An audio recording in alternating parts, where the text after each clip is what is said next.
구전 녹용은 녹용이 아닙니다. 원용입니다.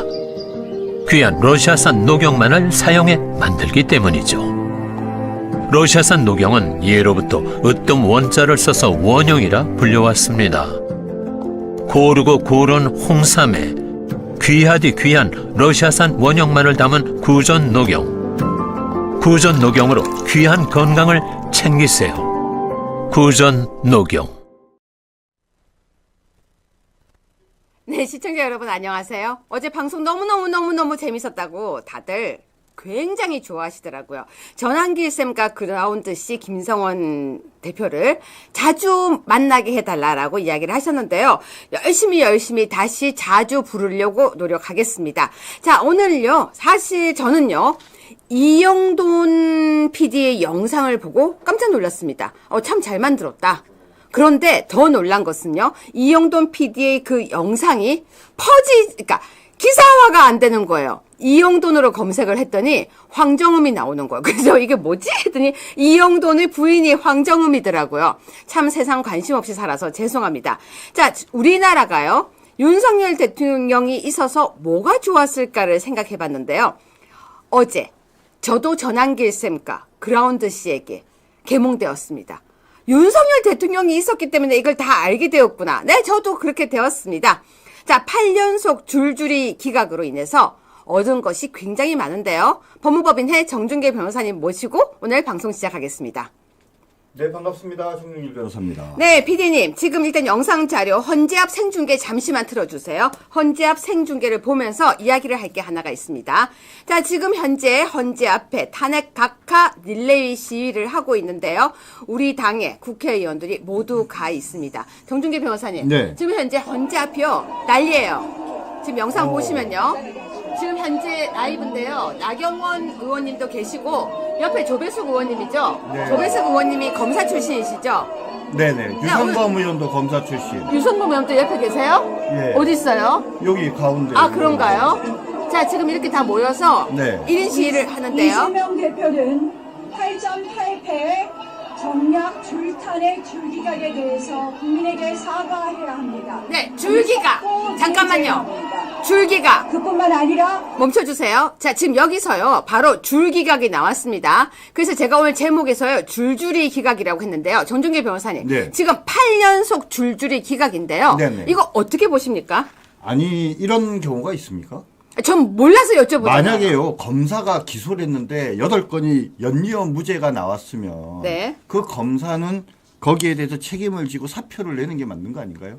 더군다나 중요한 사건에. 근데 이렇게 줄줄이 기각이 나왔는데 책임을 아무도 안 지고 있죠? 그렇죠. 아니, 이거는 우리 국회의 권한이다. 헌법재판소에서도 얘기하지 않았냐?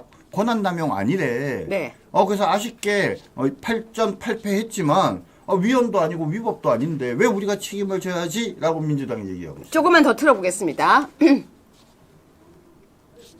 법적 책임을 져야 합니다. 민주당의 폭력적 방탄용 정략 탄핵에 대한 직권남용 고발을 검토하겠습니다.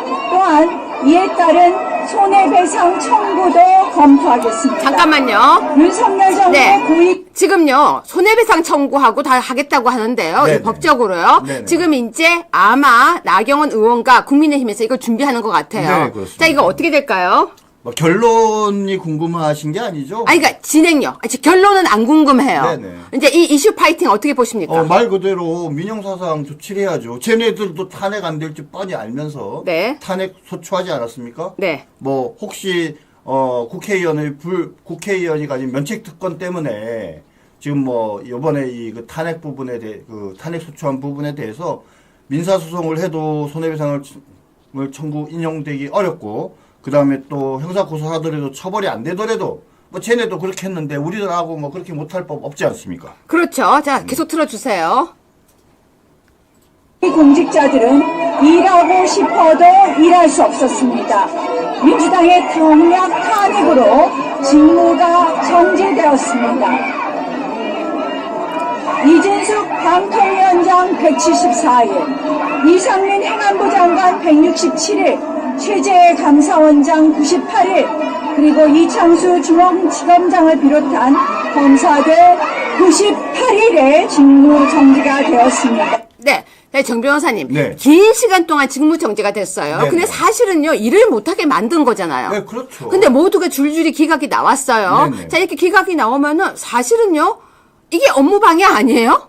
업무방해 맞죠. 그러니까 이게 업무방해잖아요. 네, 업무방해 맞죠. 그리고 아니면 말고, 기면 네. 말고. 아니, 잘 사실은 있잖아. 뭐, 안 되면 말고 기각 가서 일해. 이렇게 하는 거는 앞으로도 계속 사용할 수 있잖아요. 그래서 이번에 헌법 개정을 하면서 국회의원의 그 어떤 면책 특권을 네. 없애거나 제한해야 한다라고 생각을 합니다.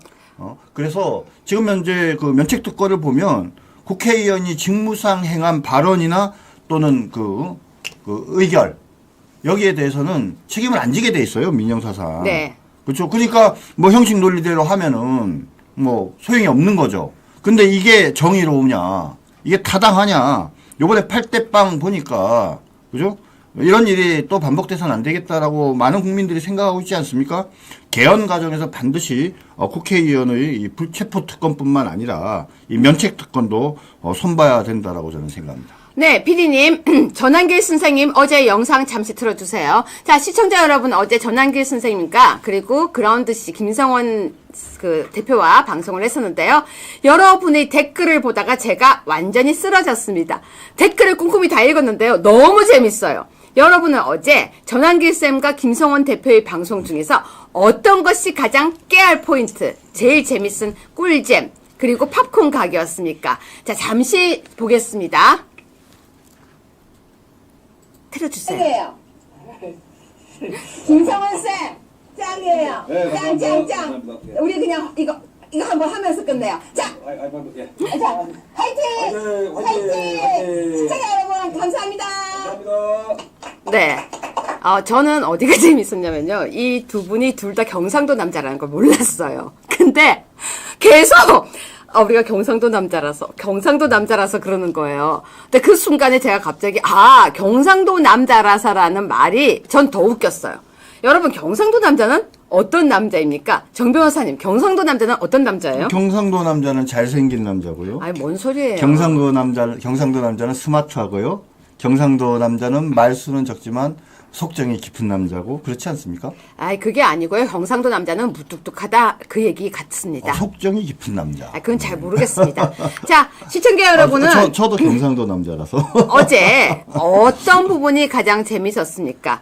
정 변호사님은 어떤 부분이 제일 재밌었습니까? 저는 뭐 전체적으로 다 재밌었어요. 사실은 제가 이 방송을 한다고 해가지고 네. 걱정을 많이 했어요. 네. 물론 뭐 우리 유채고가 그 사회를 보는 능력이 탁월하지만 이 김성원 그라운드 씨 대표랑 그리고 이 전한길 우리 강사 선생님이랑은 너무 성향이 다르잖아요. 네. 그래서 저 물과 불 같은 두 사람을 여기 한꺼번에 모아놓고 그죠? 이야기를 하면 글쎄 이게 제대로 이야기가 될까? 한 사람은 논리적으로 얘기하고 한 사람은 감성으로 이야기를 하는데 그 두 사람을 모아놓고 어떤 특정한 이야기들을 해나갈 때 참 이끌어 나가기가 어려울 거라는 생각이 들어서 그러지 말고 차라리 2시간을 하면 1시간씩 나눠서 하시는 게 어떻겠냐는 사실 그런 얘기까지도 했어요. 그런데 막상 두 사람이 딱 만나서 보니까 이 물과 불의 어떤 갈등 관계가 아니라 물과 기름이 아니고 물과 기름 같이 이렇게 나눠지는 게 아니라 서로 케미도 잘 맞고 그죠? 그리고 또 한쪽이 따뜻함을 보여주면 한쪽은 차가움을 보여주고 그죠? 뜨거움과 차가움 그리고 부드러움과 강력함 뭐 이런 것들이 잘 물어녹아 가지고 정말 케미가 잘 어우러졌다. 그리고 케미의 중심에 정말 원만하게 두 분을 잘 이끌어서 진행을 한 또 유채고의 아주 능수능란한 이 사회 실력이 있었다. 네. 칭찬해주고 싶습니다. 1번 뉴스를 보면서 이 이야기 이어가겠습니다. 네, 어제 전한길 선생님을 모셨는데요. 네. 전한길 선생님도 그라운드 씨도 우리 대한민국에서 가장 핫하기도 하지만 저는 영웅이라고 부르는 사람입니다. 1번 뉴스 틀어주세요. 보여주세요.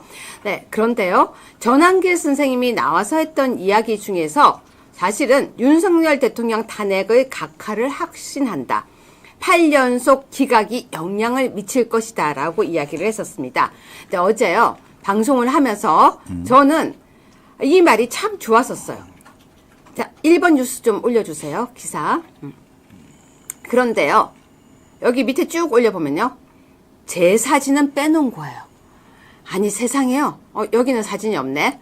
기사에 보니까요, 두 사람 얼굴만 딱 올려놓은 거예요. 그래서 제가 속으로 아니 이왕이면 3명 좀 올리지라고 생각을 했었습니다. 자, 정 변호사님, 네네. 전한길 선생님이 탄핵 각하를 확신한다라고 했어요. 네네. 그리고 8연속 기각이 영향을 미칠 것이다라고 했습니다. 어떠십니까? 그렇죠. 일단 8연속 기각에 영향을 미칠 것이다라는 얘기는 대통령께서 이번에 계엄을 하시게 된 여러 가지 이유 중에 하나가 국회가 가진 탄핵 소추권의 남용 부분 아닙니까? 네. 지금까지 모두 29번에 걸쳐서 탄핵 소추를 시도했고 그중에 13명에 대해서 탄핵 소추를 실제로 했죠. 근데 8번이 연속으로 기각되고 지금 5명이 남아있는 상황인데 이 8명 중에 8명이 다 기각됐다. 이거 보통 일이 아니지 않습니까? 더군다나 뭡니까? 이진숙 한 명을 빼놓고는요, 거의 다 사실상 8대 0이었어요. 한 사람, 모 검사 한 사람 빼고, 두 사람 빼고는 다 8대 0이었거든요. 이 정도 되면, 윤석열 대통령께서 말씀하신 국회가 탄핵 권한을 남용했다라는 얘기가 거의 100% 맞는 말 아닙니까? 그렇기 때문에 윤석열 대통령께서 계엄을 할 만했다.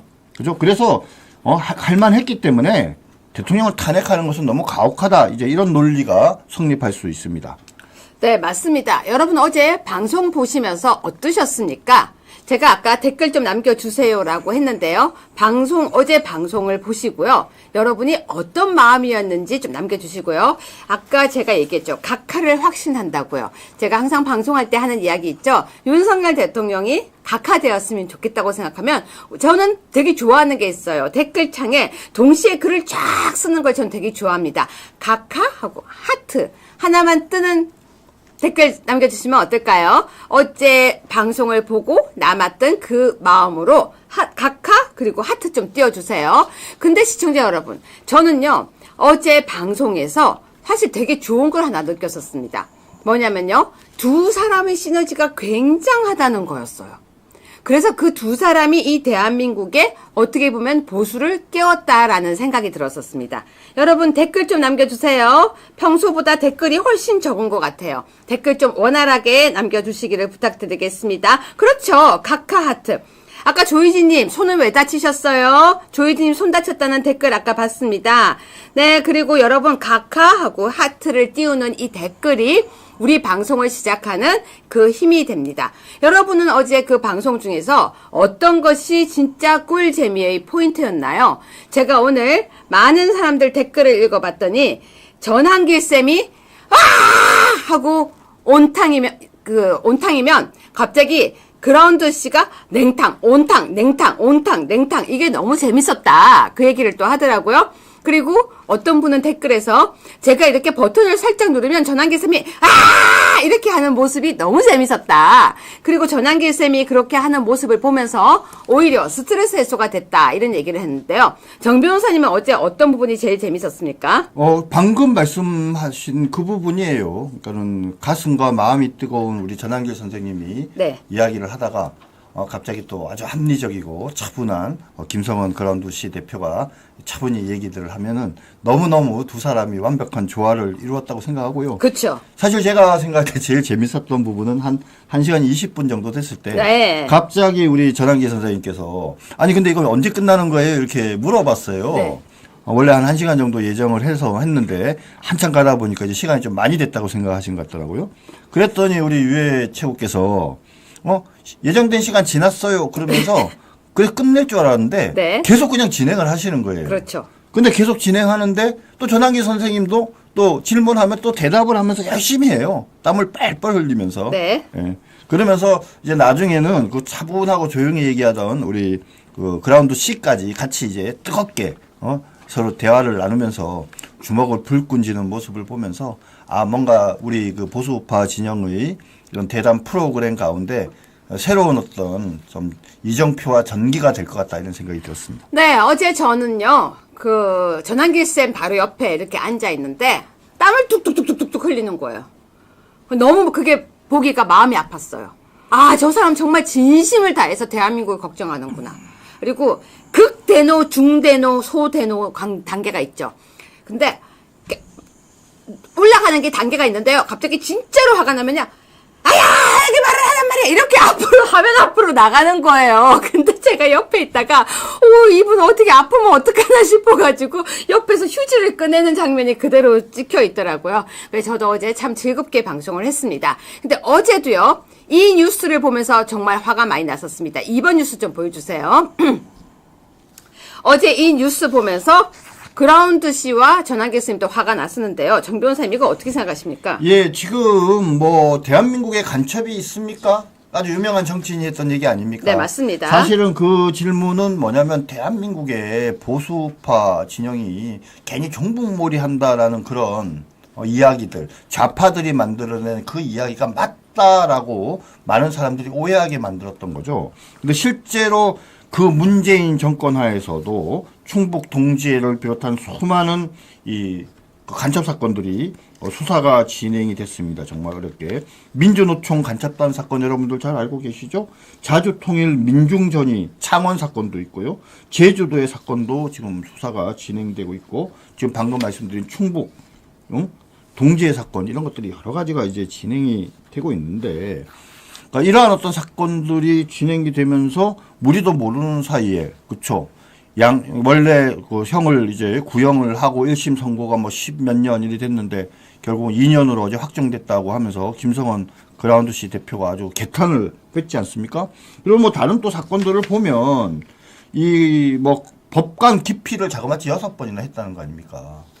기피를 하면 어떻게 되는지 아십니까? 법관을 기피하면 기각. 그럼 항고해요. 기각. 재항고해. 또 기각. 그럼 다시 돌아와. 그럼 또 다시 항고. 또 기피. 이렇게 하면 계속 쳇바퀴 돌듯이 도니까 재판이 제대로 진행이 되지 않고, 이런 3년 반에 걸쳐서 겨우 확정 판결이 나는 이런 상황이 되는 거죠. 구속사건인 경우에도. 네, 이 댓글은 제가 꼭 인사를 하고 가겠습니다. 차준호님, 김성원님 추천으로 구독하고 잘 보고 있습니다. 정말 감사합니다. 차준호님, 우리 아투 구독해 주셔서 너무 감사합니다. 그리고 이것도 꼭 얘기할게요. 권영숙님이, 전환길쌤이 민주당 대답해봐라! 그럴 때 너무 속 시원하고 재밌었다고 그러시네요. 네, 맞습니다. 응답하라님이 한길쌤은 소박하고 진솔함이 얼굴에서 뿜어나온다. 실제로 뵈니까 그렇더라고요. 되게 저는 고길동 아버지 같았어요. 저는 되게 닮았어요. 근데 어떤 분이요, 그 외국 배우 짐 캐리 닮았다고도 하는데, 짐 캐리도 닮은 것 같아요. 이제 실제로 보니까 정말 솔직한 그런 얼굴이었습니다. 자, 정준길 변호사님이 지금 친북 조직 확정 판결 이야기해 주셨는데, 간첩죄가 무죄였다는 얘기를 보면서 저도 되게 화가 났었습니다. 그래서 여러분 어떠십니까? 이 간첩들이 활동하는 대한민국. 너무 기가 막히고요. 2년밖에 안 나왔다는 것도 화가 납니다. 3번입니다. 줄기각에 힘 실린 계엄 정당성. 진보 재판관들도 달라져. 검찰 출신인 정준길 3번 뉴스입니다. 검찰 출신인 정준길 변호사는 여러분 어디서 많이 들어봤죠? 이 뉴스에 있는 내용이에요. 검찰 출신인 정준길 변호사는 이날 선고가 의미 있는 것은 재판관들의 진영과 성향이 어떻게 달라지고 있는지를 가늠해 볼 수 있기 때문이다. 이진숙 방통위원장 선고를 재판관 임명 배경과 정치 성향이 직접적인 영향을 준 사례로 본다. 진보 성향 재판관이 4명에서 3명으로 줄어든 것은 윤 대통령에게 유리하다라고 설명했다고 아시아투데이의 뉴스에 나왔습니다. 여러분들 지금 이제 그 재미난 현상이 있어요. 윤석열 대통령 측에서도 야 빨리 선고기일 잡아서 빨리 선고해줘 이렇게 얘기하고 있고요. 이 좌파들도 막 민주당도 애가 달아갖고 야 빨리 신속하게 윤석열 대통령에 대한 탄핵 결정을 해 이렇게 얘기를 하고 있습니다. 양쪽 다 신속하게 결정하라고 하는 점에 대해서는 동일해요. 근데 속생각은 뭘까요? 윤석열 대통령 측은요 탄핵이 기각될 거로 확신하고 있고, 민주당 애들은 뭡니까? 탄핵이 인용될 거라고 확신을 하고 있어요. 그럼 도대체 누구 말이 맞는 걸까요? 우리 아마 시청자 여러분들도 아마 주변 분들이랑 그런 이야기들 많이 할 테고, 또 이런저런 기사 보면서 어떤 때는 안심했다가 어떤 때는 걱정하시고, 아마 그런 것이 하루에도 뭐 여러 번 막 이렇게 바뀌고 그럴 텐데 말입니다. 뭐 이 얘기는 뭐냐면 그거예요. 야 지금 도대체 몇 대 몇이냐, 그죠? 이진숙 방통위원장 때 4대 4인 거는 다 알고 계시죠, 그렇죠? 그리고 그 다음에 마은혁 임명 권한쟁의 심판 과정에서 별개의 의견을 내기를 해요. 전원일치긴 했지만 별개의 의견을 몇 사람이 냈어요? 3사람이 냈는데 거기에 문영배, 이미선, 정정미, 정계선, 김영두는 별개의 의견이 아니라 그냥 그 자체로 위헌이다라고 했어요. 근데 요번에 또다시 하면서 별개의 의견이 나왔는데 전원일치로 다 기각이 됐지만 감사원장 관련해서 이미선, 정정미, 정계선 이렇게 3명이 별개의 의견을 냈어요. 그래서 이 내용을 전부 종합해 보면 보수 성향 재판관 3명 이쪽에 확실하게 있고 좌파 성향 정치인 3명 확실하게 여기 있어요. 여긴 누구예요? 이미선, 정정미, 정계선.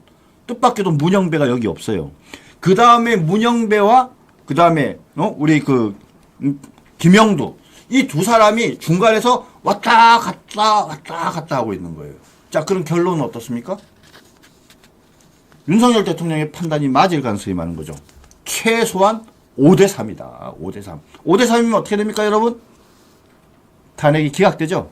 네, 미리 축하드립니다. 자, 여러분 제가 오늘 특별히 준비를 하나 했습니다. 많은 사람들이 탄핵은 기각되어야 한다라고 이야기를 하기도 하고 탄핵은 각하되어야 한다라고도 이야기를 합니다. 여러분에게 깨알 같은 방송을 하는 유여의 적반하장에서는요. 그래서 오늘 능력 있고 본인이 스스로 잘생겼다고 생각하시는 정준길 변호사님을 모셔서 오늘 기각과 각하를 확실하게 설명해 드리려고 해요. 왜냐면 아까 기자님들이 그러더라고요. 기각? 각하? 헷갈려요. 그러니까 사람들이 대통령을 기각하라 그랬다가 각하해라 그랬다가 기각해라 그랬다가 각하해라 그랬는데 8명 줄줄이는 기각 맞아요. 그런데 사람들이요. 기각과 각하를 막 섞어 쓰는 거예요. 여러분 기각과 각하 정확하게 구분하십니까? 대답 좀 해주세요. 기각과 각하 정확하게 구분하십니까? 설명해 드릴까요? 자, 그런데 제가 8번 뉴스를 한번 보여드리면요. 전원책 진짜 윤석열 좋아하지 않지만 그래도 탄핵은 각하래요. 탄핵은 각하. 전원책도요.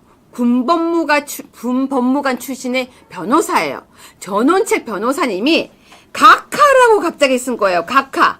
그래서 왜 기각과 각하인지를 다들 알고 있을 거라고 생각했는데 많은 분들이 정확하게는 모르겠다 라고 해서 제가 지금부터 정확하게 정준길 변호사님을 모시고 설명을 드리겠습니다. 박수로 환영해 주세요. 네, 정준길 변호사님, 기각과 네네. 각하를 정말 설명 좀 간단하게 해주세요. 그러니까 우리 시청자 여러분들이 좀 이해하기 쉽게 말씀을 드리면 이런 거예요. 자, 탄핵 소추를 했는데 아예 탄핵 소추 자체가 잘못된 것이라면 각하를 하는 게 맞고요. 탄핵 소추 자체는 적법한데 탄핵할 만한 사유가 없다고 판단돼서 탄핵되지 않은 경우에는 탄핵 기각이에요. 응? 무슨 말인지 이해가 하셨죠? 자, 그러면 탄핵 각하가 되는 경우랑 탄핵 기각이 되는 경우에는 어떤 차이가 있냐? 탄핵 소추는 탄핵 소추 자체가 잘못된 거예요. 달리 얘기하면 탄핵 소추가 된 적조차 없는 상태가 돼버리는 거예요. 응? 탄핵 기각이라는 것은 탄핵 소추는 적법한데 사유가 없었던 거니까 소추 자체가 잘못된 건 아니에요. 자, 그럼 여러분 왜 이 얘기를 하느냐? 탄핵 소추가 되면은 탄핵 소추의 효력이 뭐가 있죠? 직무가 정지되는 거잖아요. 직무가 정지. 적법한 탄핵 소추가 있으면 직무는 정지되게 돼 있어요. 그러니까 기각이 되는 사건은 직무가 정지됐다가 탄핵 기각 결정이 나면은 정지된 게 없어지고 원래대로 돌아가서 다시 그때부터 되는 거예요. 각하는 뭐예요? 탄핵이 각하가 되면은 어떻게 되냐면 처음부터 탄핵 소추가 잘못된 거니까 어떻게 돼요? 직무가 정지된 적이 없어요. 직무가 정지된 적이 없으니까 원래부터 그 권한을 행사할 수 있었던 거죠. 그죠? 그러니까 중간에 만약에 한덕수 총리에 대한 탄핵 소추가 적법한데 기각이 되면 소추된 때로부터 기각된 때 사이에 최상무기가 그 대행으로서 대통령 대행으로서 한 행동은 전부 다 동그라미예요. 유효해요. 그런데 각하가 되면 최상무기가 권한 대행이 아닌데도 자기가 권한 대행인 것처럼 일을 했으니까 그건 뭡니까? 전부 다 무효인 거예요. 그 대표가 뭐죠? 바로 헌법재판관 2명 임명 자체가 무효가 돼버리는 거예요. 무슨 말인지 이해가 되시죠? 지금 그 부분 이해 안 돼요. 왜냐면요, 그렇습니까? 정 변호사님, 기각과 각하를 깔끔하게 한 번 더 얘기하시고, 다시 한덕수로 넘어가셔야 돼요. 같이 쑥 넘어가니까 사람들이 지금 끊겨버렸어요. 자, 다시 설명드릴게요. 탄핵 각하는 뭐냐? 탄핵 소추 자체가 잘못된 거예요. 자, 여러분, 각하는요, 지금 여기서 중요한 게 저희가 되게 중요한 포인트로 오늘 얘기하려고 그래요. 한덕수 총리의 결과가 윤석열 대통령에게 바로 미터인데 여러분 다 알고 계시다고 하지만 다들 설명을 하려면 어려워서 오늘 한 번 더 깔끔하게 정리해 드리려고 하는 겁니다. 정 변호사님, 네. 각하와 그 기각을 짧게 설명 한번 해주세요. 예. 다시 말씀드립니다. 한덕수 권한대행에 대해서 탄핵 소추의 요건이 200석인가요? 150석인가요? 150석이라면 192명이 찬성했으면 적법한 탄핵 소추가 된 것이죠. 200석인데 192명밖에 안 됐으면 탄핵 소추는 제대로 된 게 아니에요.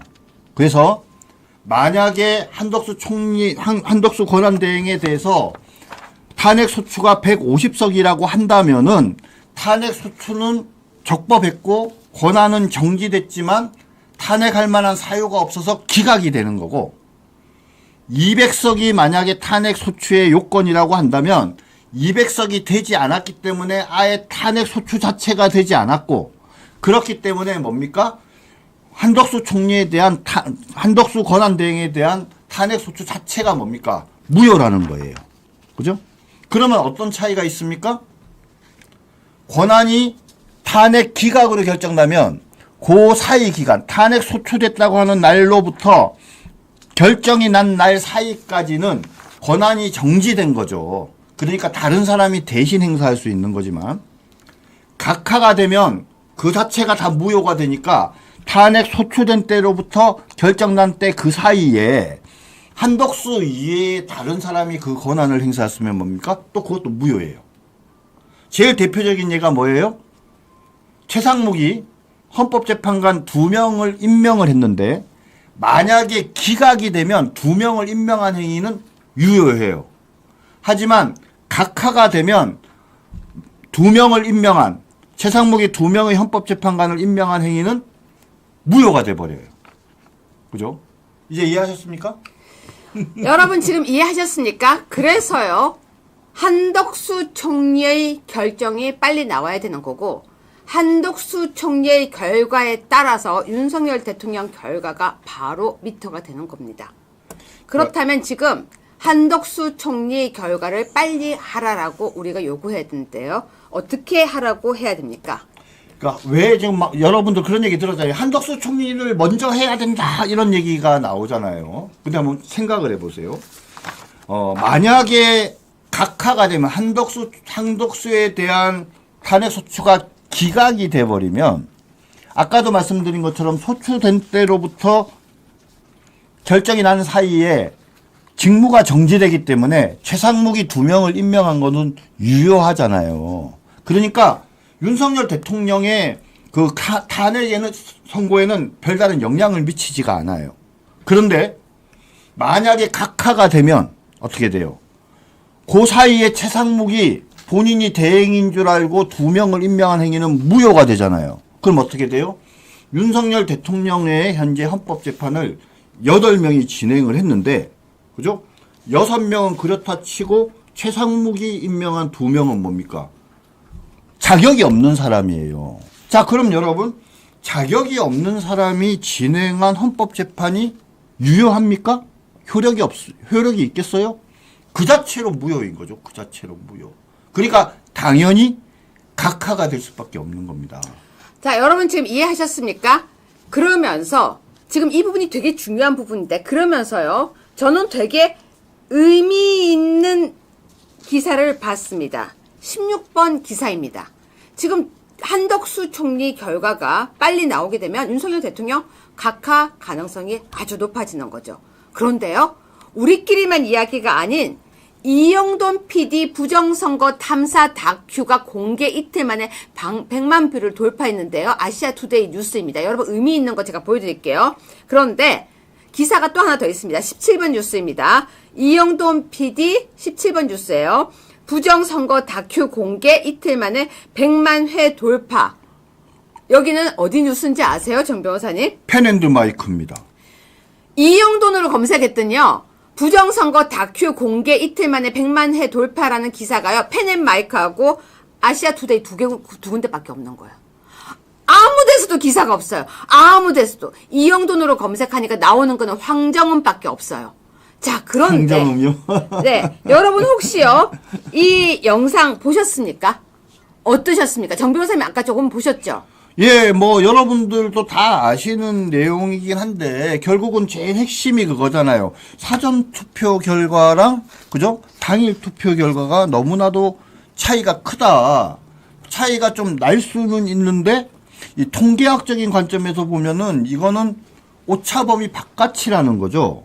그런데 한 군데에서만 그런 일이 벌어졌으면 그러려니 할 텐데 이러한 격차가 특정한 한 군데의 지역구에서만 나타나는 게 아니라 거의 모든 지역구에서 다 나타난다는 거죠. 그것도 비슷한 어떤 그런 모습을 보이면서 나타나는 거죠. 그래서 이거는 결국은 누군가가 의도적으로 이 선관위에 접근을 해서 뭔가 어떤 모종의 뭔가 조치를 취한 것이다라고 의심할 수밖에 없는데, 그런데 중앙선관위에 이 지금 서버가 이런 선거가 있으면 뭡니까? 외부에서 빌려가지고 아니 와가지고. 그거 여쭤보려고 한 거야. 그거 이해 가요? 예. 아니 그러니까 빌려가지고 와가지고 이해가 가세요? 보안도 상당히 허술하게 하고 허술하게 관리를 하고 나서 그 다음에 그걸 다 돌려준다는 거예요. 그러니까 나중에 혹시라도 문제를 확인하려고 수사기관이나 조사당국에서 와서 그 중앙선관위의 서버를 보더라도 아무 결과가 없다는 거죠. 왜? 빌려온 서버에 그 내용이 있기 그러니까 때문에. 정 변호사님 검사 출신이잖아요. 그렇죠. 그거 이해 가세요? 그러니까 뭔가 작정을 하고, 그죠? 작정을 하고 음모를 꾸민 게 아니냐라는 의심과 의혹을 받을 수밖에 없게. 그래서 행동한 받는 거예요. 자, 맞습니다. 시청자 여러분은 어떠셨습니까? 저는 그 영상을 보다가 이영돈 PD의 부정선거 다큐 영상을 보다가요. 아니 근데 그걸 왜 대여를 해서 쓰다가 돌려주지? 그러면 다시 포맷시킬 텐데? 그러면은 이게 자료가 없는데? 이거 괜찮은 건가? 이렇게 해도 되는 건가? 라는 생각이 저는 들었어요. 네, 맞습니다. 그리고 이때까지 보던 다른 부정선거 영상보다 이영돈 PD의 영상이 되게 제가 볼 땐 편했어요. 확실히 제가 제대로 만들던 사람이 만드니까 이게 눈에 좀 바로바로 들어오더라고요. 네. 근데 여러분이 볼 때는 어떠셨습니까? 저는 이 부정선거 다큐 영상을 보면서요. 이거 제가 어제도 방송했죠. 다 까! 그랬는데요. 18번 뉴스입니다. 여러분 이걸 더 의혹을 가게 하는 게 있어요. 거짓 답변 11번 해도 고발 안 해. 선관위 두려운 국회. 이거 무슨 말이에요, 정 변호사님? 뭐 지금 한두 번이 아니라 이제 국회에서 말입니다. 그 김대웅 중앙선거관리위원회 후보자 인사청문회를 하면서 이만희 국민의힘 의원이 얘기를 했어요. 11번에 걸쳐서 허위 답변 제출했는데 이거 명백한 허위 공문서 작성이다. 공무집행 방해다. 이렇게 이야기를 했어요. 그러면서 이거 고발을 강력히 검토해야 된다 이렇게 얘기를 했어요. 위원회 차원에서. 근데 결국은 고발을 안 하고 흐지부지 돼버린 겁니다. 자, 맞습니다, 여러분. 거짓 답변 11번 해도 고발하지 않는 선관위가 두려운 국회라는 기사를 보면서요. 이거 이상하다. 서버를 빌린다고 하는 그 이영돈 PD의 영상을 보면 이것저것 이상한 것들이 눈에 막 보여요. 물론 이거는 제가 만든 게 아니라 이영돈 PD가 만든 걸 제가 본 걸 이야기하는 겁니다. 그러면서 이거 이상하다. 제대로 밝혀야 될 것 같다. 이러니까 사람들이 자꾸 부정선거라는 이야기가 나오지. 의심스러우면 공개해야 되고 의심스럽다 그러면 다시 조사를 받고 그리고 선관위 취직한 것도 이상하잖아요. 이번에 선관위를 확실히 털어야 되는데 이 정말 털어야 되는 일들을 누가 할 것인가? 아까 말씀드렸잖아요. 판사는 그게 선관위원장이었고 그리고 선관위의 가족회사라고 자기들이 얘기하고 그리고 국회가 선관위를 두려워한다고요? 감사원은 중앙선관위를 감사할 수 없다라고 이번에 헌법재판소에서 결론을 내렸습니다. 그래서 현재 헌법과 법률에 따르면 중앙선관위에 대한 감사는 두 가지 방법밖에 없어요. 하나는 자체 감사입니다. 그리고 둘째는 뭐냐면 국회의 국정감사나 국정조사의 과정에서 가능해요. 근데 방금 말씀드린 것처럼 국회의원들은 뭡니까? 선거가 선관위와 직접 관련이 있기 때문에 국회의원들도 똑같이 뭡니까? 이 선관위의 눈치를 보는 거죠. 그러니까 큰 소리로 떠들면서 야 이거 고발 조치해야 된다라고 말을 하지만 실제로는 고발을 못 하는 거예요. 근데 방금 지금 댓글 봤는데요. 제가 이 영상을 끝까지 다 못 봤는데 이런 내용이 나온다고 누가 얘기하시더라고요. 선거 때 선관위원이 휴직하고 경력직 땜빵 채용한다. 제가 아까 그 내용을 다 못 봐서 그러는데 그런 내용들이 나왔다면 그럼 선관위가 왜 존재해야 되느냐? 라고 다들 이야기를 하시더라고요. 그리고 지금 댓글에도 선관위는 취해법권 지역이냐 수사하라 그러는데 지금 헌재에서 선관위를 사실 취해법권으로 만든 거죠. 그렇다면 선관위는 누가 조사를 해야 되죠? 선관위 수사는 누가 해야 되죠? 감사원도 못하고. 선관위는 누가 건드려야 되죠? 어떻게 해야 선관위가 투명해질 수 있을지. 이럴 것 같으면 대한민국에 선관위가 왜 필요한 거죠? 그러니까 선관위가 왜 만들어졌는지는 잘 아실 거라고 생각합니다. 1960년도에 속칭 말하는 3.15 부정선거. 3.15 부정선거가 있은 이후에 선거를 공정하게 관리할 별도의 독립된 기구가 있어야 된다라고 해서 선거관리위원회라는 새로운 조직이 만들어져서 선거 업무를 전담하게 된 겁니다. 근데 뭐 잘 아시겠지만 당시에 국가에 여러 가지 재정적 문제도 있고 여러 가지가 있다 보니까 결국은 중앙선관위원회라는 것을 만들기는 했는데 선거관리위원회를 만들긴 했는데 거기에 인력을 그냥 또 별개로 다시 공무원을 뽑아가지고 하기에는 너무 힘들다 보니까 선관위법을 만들면서 어떻게 만들었냐면 사실상 그냥 법원이 선관위 업무를 관리하는 거와 다름없는 중요한 역할을 그리고 일부 선관위 직원을 뽑는 방식으로 바뀐 거죠. 그러다 보니까 이 중앙선관위라는 게 선관위가 되게 조직이 특이해요. 왜냐? 헌법기구다 보니까 직급이 되게 높아요. 그 다음에 두 번째는 뭐냐면 여러분들 아시다시피 선거가 몇 번이나 있습니까? 기껏 해봤자 국회의원 선거, 대통령 선거, 그 다음 지방선거잖아요. 2년에 한 번, 5년에 한 번, 4년에 한 번, 5년에 한 번 선거를 하는 거니까 그럼 그 중간에는 뭘 하죠? 그 중간에는? 별로 할 게 없어요. 그래갖고 그 다음에 선관위가 하는 일이 뭡니까? 조합, 축협 이런 거 이제 선거, 업무를 대행하는 이런 식으로 하면서 자신들의 존재 가치를 만들고 있는데 우리 지금 대한민국이 1960년대랑은 다르지 않습니까? 정말 이제는 뭡니까? 이 선관위가 오히려 부정선거의 쟁점의 중심에 있는 이 상황에서는 이제는 이 선거관리위원회 조직 자체를 없애고 그렇죠? 기존의 행정조직 등을 통해서 이렇게 선거를 관리하는 그런 어떤 방식으로 이제 돌아가야 된다라고 많은 분들이 말씀하고 계십니다. 네, 그렇습니다. 자, 시청자 여러분, 지금요, 선관위 이용돈 PD 부정선거 다큐 이야기를 잠깐 드렸는데요. 어쨌거나, 저쨌거나, 저는 이 부분은 확실하게 밝혀야 한다고 생각합니다. 이렇게 뜨뜻미지근하게 넘기고 지나가고 나면요, 절대 우리나라 이 부분이 바뀌지 않을 거라고 생각하고요. 이게 밝혀지지 않으면 앞으로 선거를 하는 것은 저는 참 계속 불씨만 쌓일 거라고 생각합니다. 19번 뉴스입니다. 이분이 제가 기억하기로는 대한민국에서 나름 보수라고 알려져 있었던 사람이라고 생각하는데요. 조갑제입니다. 윤석열은 대역죄 혐의자, 탄핵 기각은 수시 계엄 면허증이다 라고 하는데요. 사실 이분도 그렇지만 혹시 정규제로 검색 잠시 되시겠습니까? 제가 이걸 기사에 첨부를 못했는데요. 정규제 주필께서요. 이재명에게 반했대요. 아니 왜 이러세요? 이 두 분이 갑자기. 정 변호사님, 이 두 분 왜 이러십니까? 그러게 말입니다.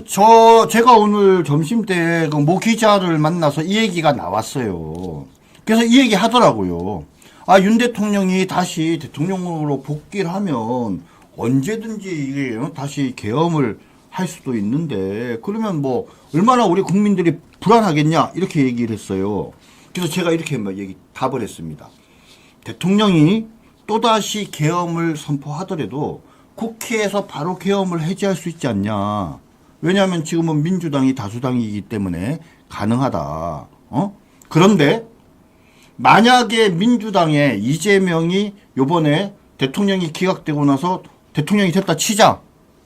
그리고 국회가 지금 민주당이 다수가 장악하고 있지 않냐 확실하게. 그러면 이재명이 작정을 하고 계엄 선포를 한 다음에 민주당이 계엄 해제를 해주지 않으면 그러면은 어느 게 더 위험하냐. 한번 얘기해봐라.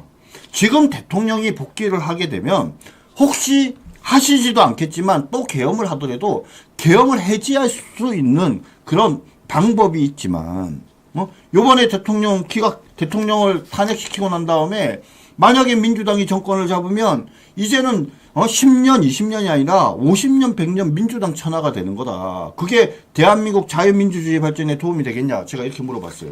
그랬더니 아무 말도 못해요. 자, 피디님, 제가 보내드린 사진 쓸 수 있나요? 한 번만 확인해 주세요. 그래서 조갑재, 정규재 두 사람이 왜 그러는지는 모르겠지만 저는 개인적으로 되게 속상합니다. 썸네일이 돌고 있는데요. 그 썸네일 제목들을 보면은 화가 나요.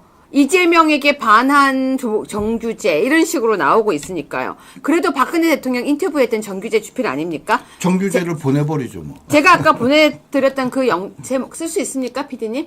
네, 이거 보세요. 이게 뭐예요? 이게 젊은 날의 나처럼 너무 재밌어요. 이재명 대표에게 반했어요.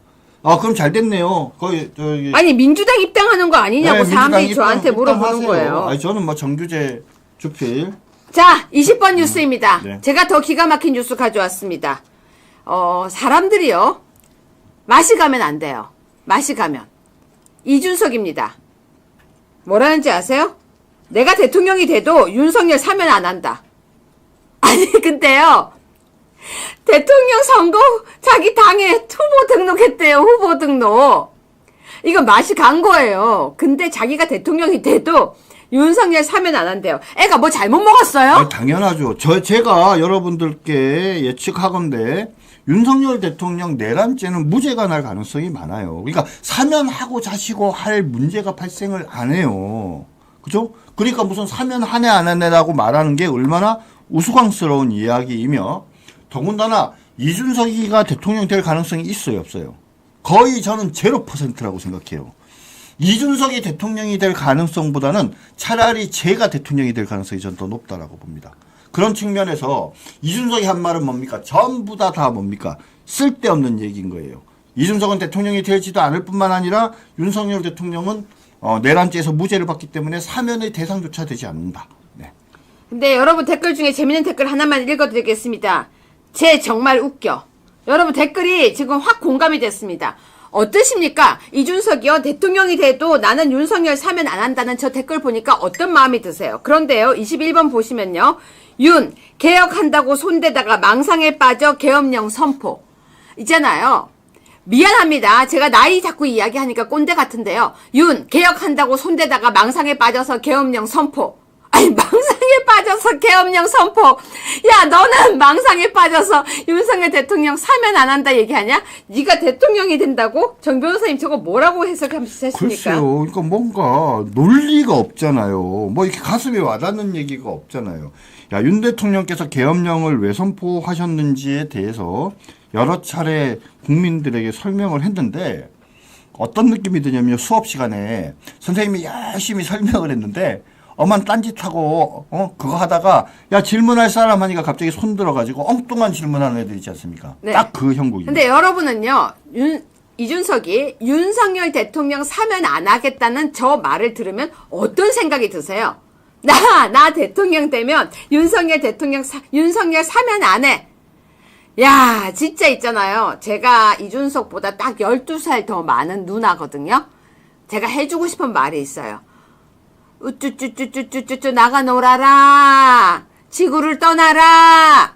이준석이 옛날에 윤석열 대통령 되면 지구 떠난다고 했던 그 애 아닌가요? 네, 맞습니다. 여러분 어떻게 생각하시는지 좀 댓글 좀 써주세요. 왜냐면요, 저 혼자의 생각이 아닌 여러분의 생각을 진짜 듣고 싶습니다. 근데 22번 뉴스입니다. 보수 잠룡들의 출판 정치. 한동훈에 이어서 오, 홍, 비전서 발간. 어떠세요, 정 변호사님? 글쎄, 뭐 좀 제가 보기에는 이거 뭐 아군 적군이 잘 구분이 안 되는 것 같아요. 좀 며칠 기다리면 되는데, 그렇죠? 지금 많은 사람들이 예상하기에 아무튼 윤 대통령에 대한 탄핵 결정 다음 주 정도에 있을 거라고 하지 않습니까?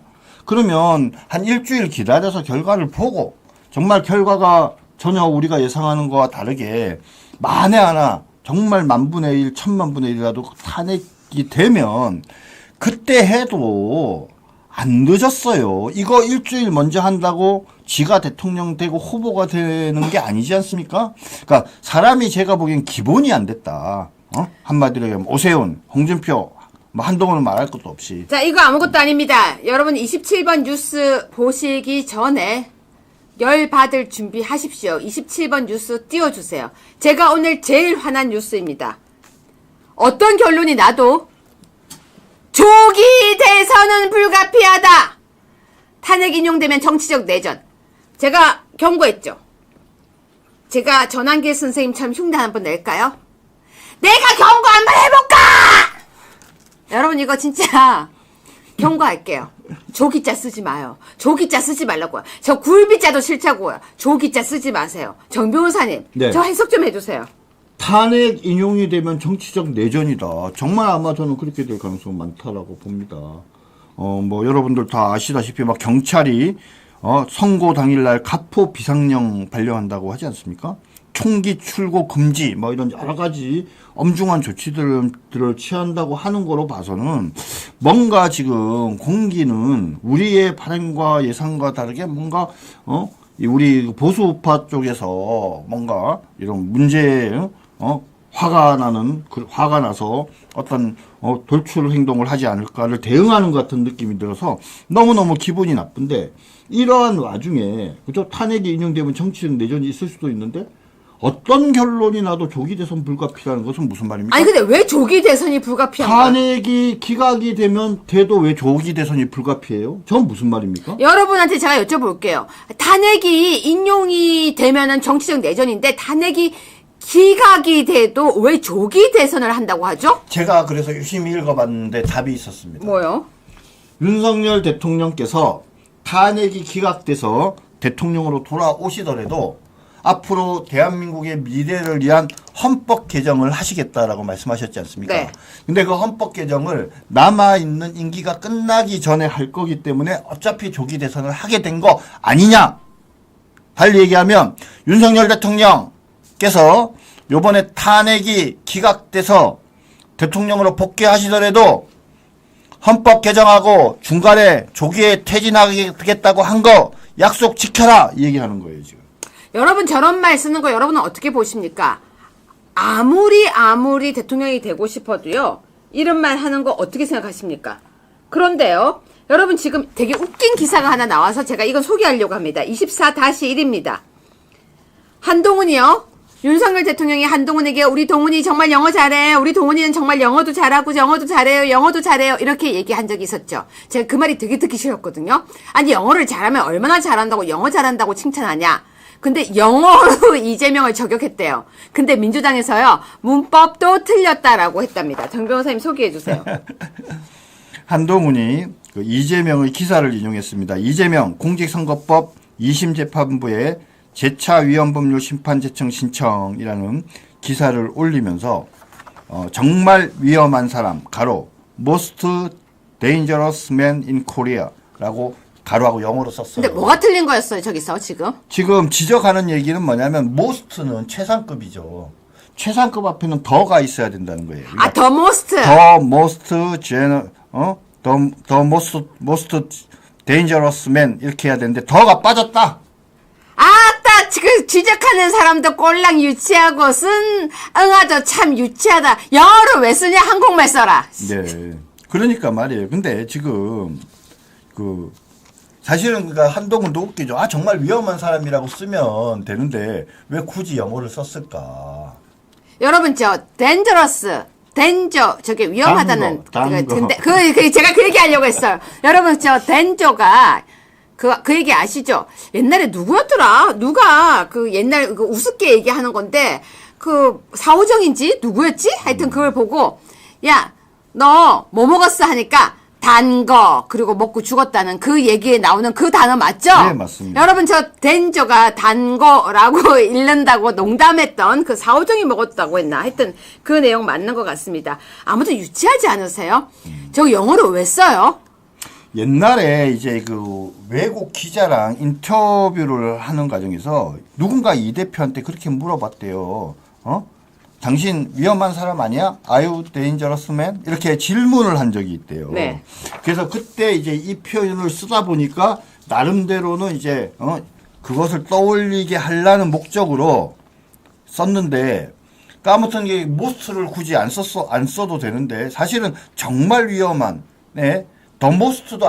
더 most라면 가장 위험한 사람이라는 뜻이잖아요. 그렇죠? 네. 그러니까 사실은 문맥도 좀 안 맞아요. 이 most. 그러니까 윤석열 대통령이 영어 잘한다고 칭찬을 그렇게 했는데 제가 볼 때 그것도 아닌 것 같습니다. 그러니까 뭐 중학생들이 보더라도 지적을 할 만한 그런 수준입니다. 아무튼 여기 댓글에 줄게 내 갤럭시분 단거 그 얘기 기억하시는 거죠? 제가 이야기했던 거 무슨 얘기인지 기억하시죠? 저는 옛날에 그 얘기가 되게 재밌었거든요. 아무튼 이번에 또 보면요. 28분 뉴스 보면요. 오늘은 제일 맛이 간 아이가 이 아이 같습니다. 28번입니다. 이준석이 국힘 이번에 집권 못하면 내가 정당 해산 심판 걸 것. 야 이상해요. 야 맛이 갔습니다. 제목 바뀌었어요? 28번. 그렇네요. 제목 바뀌었네? 네네. 정 변호사님 저 제목이 왜 바뀌었죠? 네, 그러게 말입니다. 읽어주세요. 이준석 보수 정당 한계 그간 이재명 무능 드러나지 않아. 이거 아니었어요. 네, 이거 원래 아니었어요. 국민의힘 이번에 집권 못하면 내가 정당 해산 심판 걸 것이었어요. 네 맞습니다. 지금 정당 해산 심판 걸 것이었는데 왜 제목이 바뀌었지? 이거 밑에 정당 해산 심판 얘기 나오네요. 그러니까요. 만약 국민의힘이 집권하지 못했을 때 바로 정당 해산 심판을 걸 거다. 자, 24번 뉴스 또 웃긴 뉴스 소개해드릴게요. 여러분 오늘 금요일이니까요. 웃긴 뉴스도 좀 보고 가자고요. 지금요. 이재명이요. 신변이 위험 우려에 광화문 최고위도 빠지고 의총도 불참한대요. 정 변호사님 소개해주세요. 글쎄요, 이게 좌파들이나 이재명 하는지 보면은 정말 수준이 떨어지는데 이 대표에 대한 암살 계획 제보가 들어왔대요. 자, 이 대표에 대한 암살 계획 제보가 들어와서 그래서 회의 불참을 권유했고 그것을 받아들였다고 하고요. 그래서 앞으로 최고위원회, 의원총회 이런 것도 다 참석하지 않을 거라고 해요. 자, 근데 제가 질문 하나 할게요. 암살 계획을 누가 세웠다 쳐요? 그 암살 계획을 실행하려고 하면 이재명의 동선을 정확하게 알아야 되는 거 아니에요? 알아야죠. 이재명의 동선도 모르면서 어떻게 암살 계획을 실행을 하죠? 그럼 내부에 누가 그걸 제보하는 사람이 있다는 소리입니까? 외부 공개 일정도 최소화한대요. 그래서 제가 봤어요. 이게 도대체 뭐도 했는지 아세요? 경찰에 신변보호 요청도 했어요. 그러니까 자, 경찰에 신변보호 요청도 해. 그 다음에 지금 광화문에서 현장 최고회의에도 가지 않아. 그렇죠?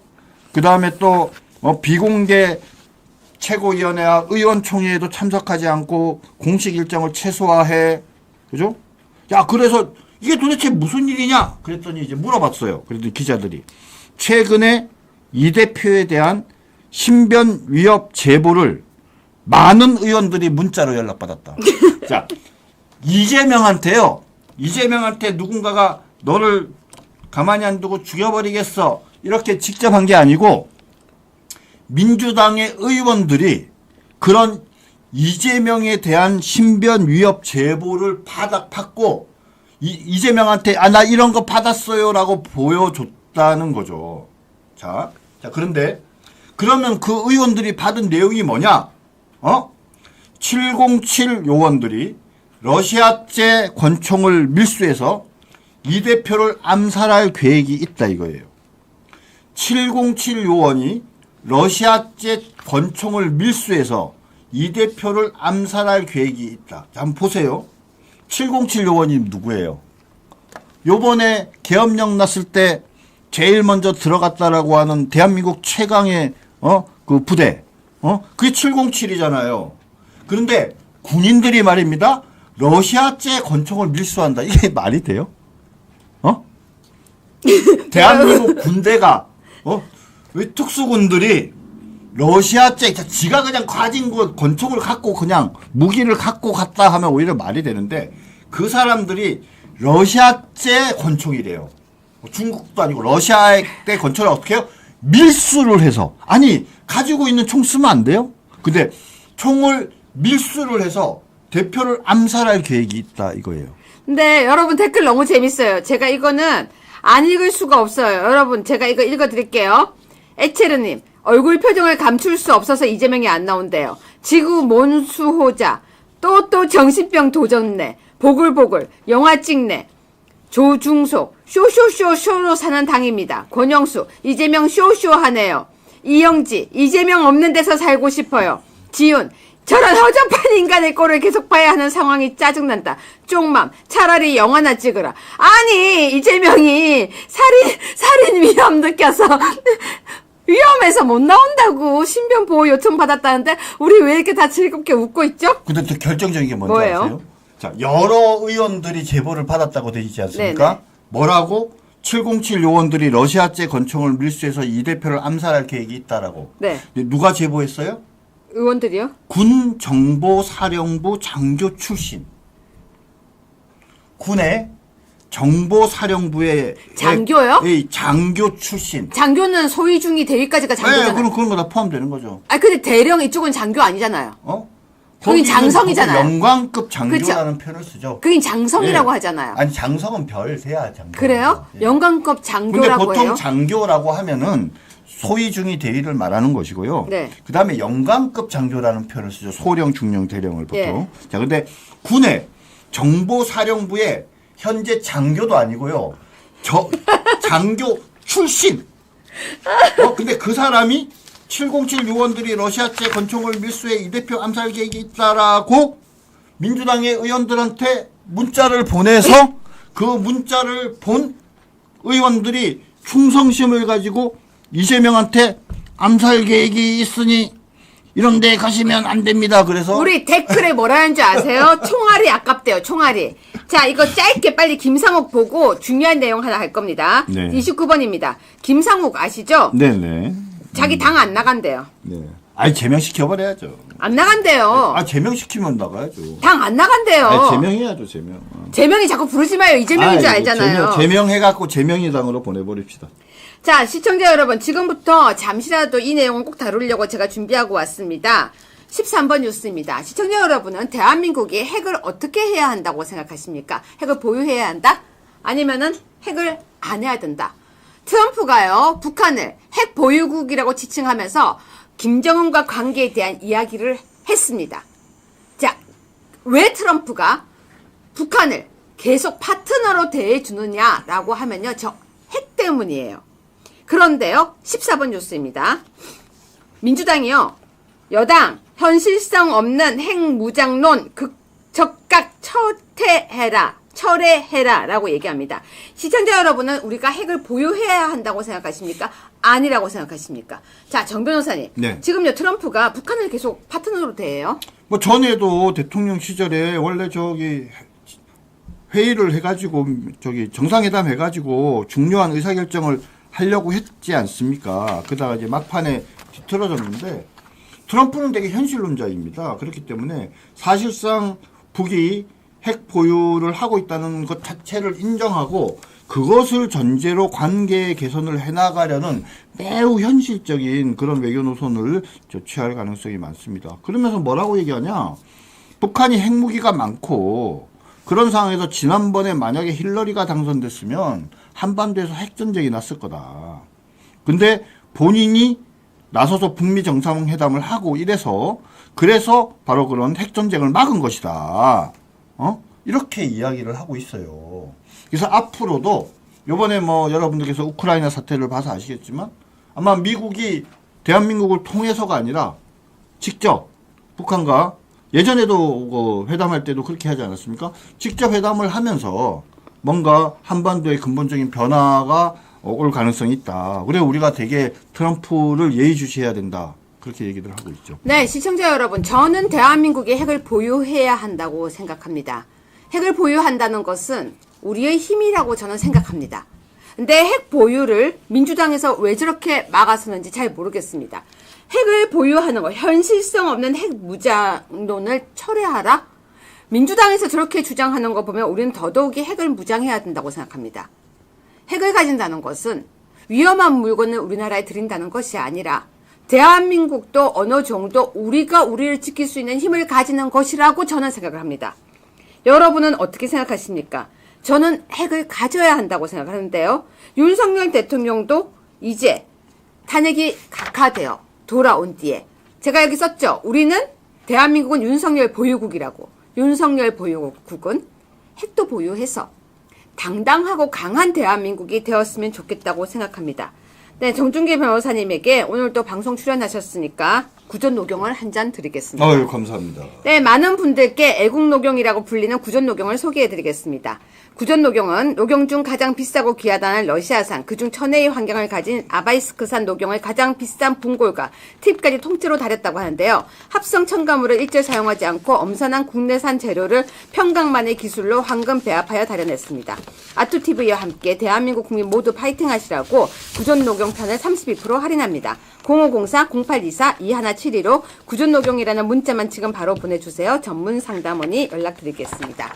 네, 시청자 여러분, 오늘도 이 뉴스, 저 뉴스 열심히 꼼꼼히 다 모아서 여러분에게 소개해드렸습니다. 아투 구독과 좋아요 많이 눌러주시고요. 물론 금요일 저녁에 이렇게 여러분 유여해의 적반하장에 함께 방송을 봐주셔서 너무 감사드립니다. 월요일부터 금요일까지 유여의 적반하장은 매일 5시에 돌아올 겁니다. 이용돈 PD도 한번 출연해 보려고 제가 시도할 거고요. 또 그라운드 씨와 전한계 선생님도 여러분이 너무 좋아하시니까 끝까지 또 초대를 하는 시간을 가지겠습니다. 정준길 변호사님께는요, 언제나 법적인 것도 많이 여쭤보겠습니다. 법무법인회 정준길 변호사님과 오늘도 함께 했고요. 시청자 여러분, 좋은 주말 저녁 되시고요. 내일은 또 힘내자, 모이자. 네, 월요일 날, 다음 주 월요일에 뵙겠습니다. 감사합니다. 네, 즐거운 주말 되십시오.